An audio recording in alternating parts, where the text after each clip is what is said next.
मैं अंजलि हूँ। मैंने और रवि ने 1 साल की डेटिंग के बाद शादी की है। शादी में हमारे कुछ खास दोस्त और पेरेंट्स ही आए थे। रवि ऐसा ही चाहते थे।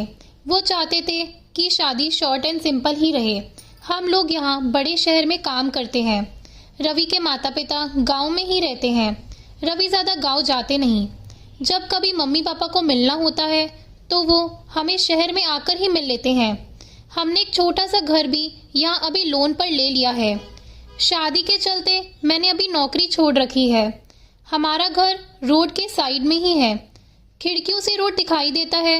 हमारे किचन की खिड़की से भी रोड दिखाई देता है। रवि का ऑफिस का टाइम सुबह 9 बजे का है। सुबह मैं रवि के लिए खाना बनाती हूँ। मेरी नज़र खिड़की के बाहर गई। रोड की दूसरी तरफ एक लड़की खड़ी हुई थी जो ज़्यादा उम्र की नहीं थी, 26 की होगी। हमारे घर की तरफ देखती रहती थी। पहले दिन मैंने सोचा कि होगी कोई, लेकिन वो 3 से 4 दिन लगातार आती मुझे दिखाई दी। मैंने मन में सोचा कि जाकर उससे बात करूं। शायद किसी और का घर समझकर हमारे घर की ओर देखती रहती होगी। सुबह रवि सोए हुए थे। वो फिर वही दूर खड़ी दिखाई दी और हमारे घर की ओर देख रही थी।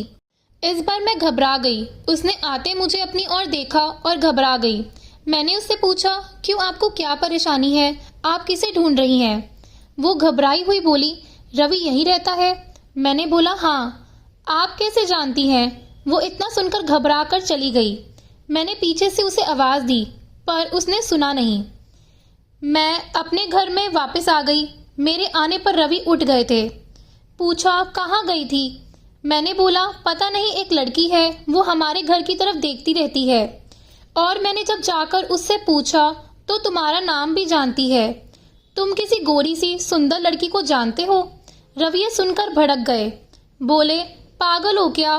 कोई कुछ भी बोलेगा और तुम मान लोगी क्या? लेकिन ये सुनने के बाद रवि के चेहरे का रंग जरूर उड़ गया था। मेरे भी दिमाग में कुछ कुछ चलने लगा। रवि जब शाम को आए तब मैंने इस विषय में कोई बात नहीं की। अगले दिन मैं सुबह उठी तो रवि पहले से उठ गए थे।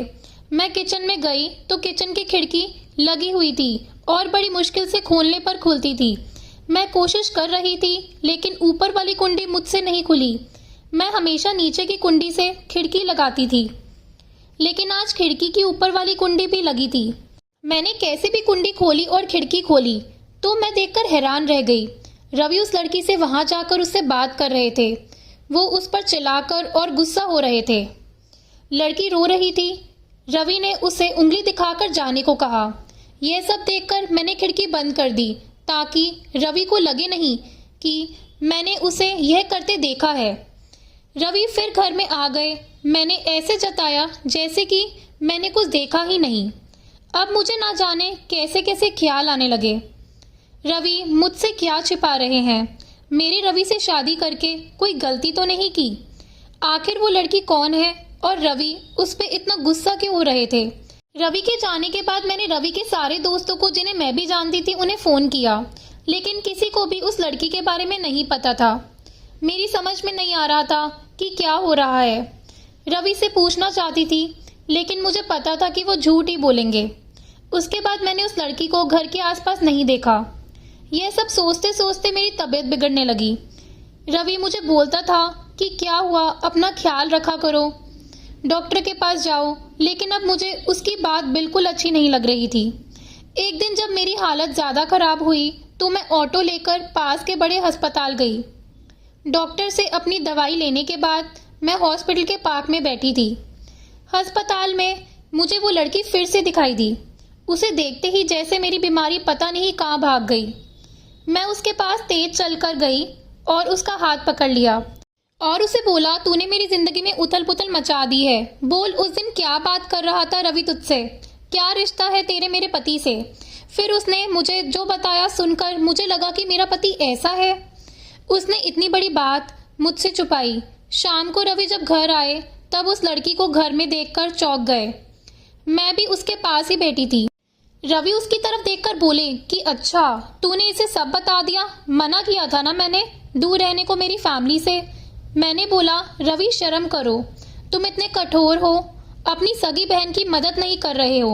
वो लड़की संध्या थी, रवि की सगी बहन। उसने अपने पसंद के लड़के से शादी कर ली थी।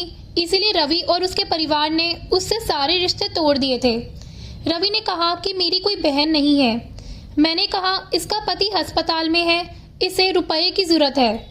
बहन नहीं तो इंसानियत के नाते ही तुम्हें इसकी मदद करनी थी। और अपनी पसंद की लड़की से शादी तो तुमने भी की है, फिर जो नियम इसके लिए है तुम्हारे लिए क्यों नहीं है? मुझे पता होता तुम ऐसी सोच वाले हो तो मैं तुमसे कभी शादी नहीं करती। जिसको बहन के आंसू नहीं पिघला सके उस आदमी के सीने में दिल नहीं हो सकता। इतना कहकर मैंने अंदर से अपने सारे गहने लिए और संध्या के साथ जाने लगी। हमें जाते देख रवि फूट फूट कर रोने लगे। संध्या भी उन्हें देखकर रोने लगी।